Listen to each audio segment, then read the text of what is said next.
ನೋಡಿ, ಈ ಐಶ್ವರ್ಯ ಗೌಡ ಮತ್ತೊಬ್ಬರಿಗೆ ವಂಚನೆ ಮಾಡಿರುವಂತಹ ಪ್ರಕರಣ ಇದು. ಐಶ್ವರ್ಯ ಯಾರೋ ಲಮಾಣಿ ಅಂತಕ್ಕಂಥ ಬಿಲ್ಡರ್ ವಂಚನೆಗೆ ಒಳಗಾದ ಉದ್ಯಮಿ ಸೋನು ಲಮಾಣಿ ದೂರು ಕೊಡೋದಕ್ಕೆ ಈಗ ನಿರ್ಧಾರ ಮಾಡಿದ್ದಾರೆ. ಡಿ ಕೆ ಸುರೇಶ್ ಸಹೋದರಿ ಸೋಗ್ನಲ್ಲಿ ಕೋಟಿ ಕೋಟಿ ಚಿನ್ನ ವಂಚನೆ ಮಾಡಿದ್ರಲ್ಲ, ಅದೇ ಪ್ರಕರಣ.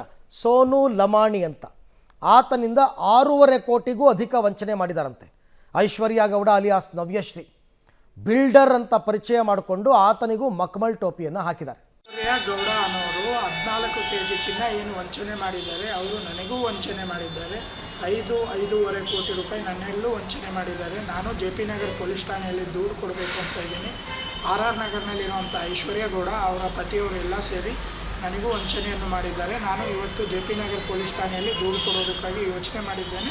ದೂರು ಕೊಡುತ್ತೇನೆ, ದಾಖಲಾತಿ ಎಲ್ಲ ನನ್ನಲ್ಲಿದೆ. ನಾನು ದಾಖಲಾತಿ ಸಮೇತ ತೊಗೊಂಡೋಗಿ ನಾನು ದೂರು ಕೊಡಬೇಕು ಅಂತ ಯೋಚನೆ ಮಾಡಿದ್ದೇನೆ. ಸೋನು ಲಂಬಾಣಿ ಐಶ್ವರ್ಯ ಗೌಡ ಅನ್ನೋರು 14 kg ಚಿನ್ನ ಏನು ವಂಚನೆ ಮಾಡಿದ್ದಾರೆ, ಅವರು ನನಗೂ ವಂಚನೆ ಮಾಡಿದ್ದಾರೆ.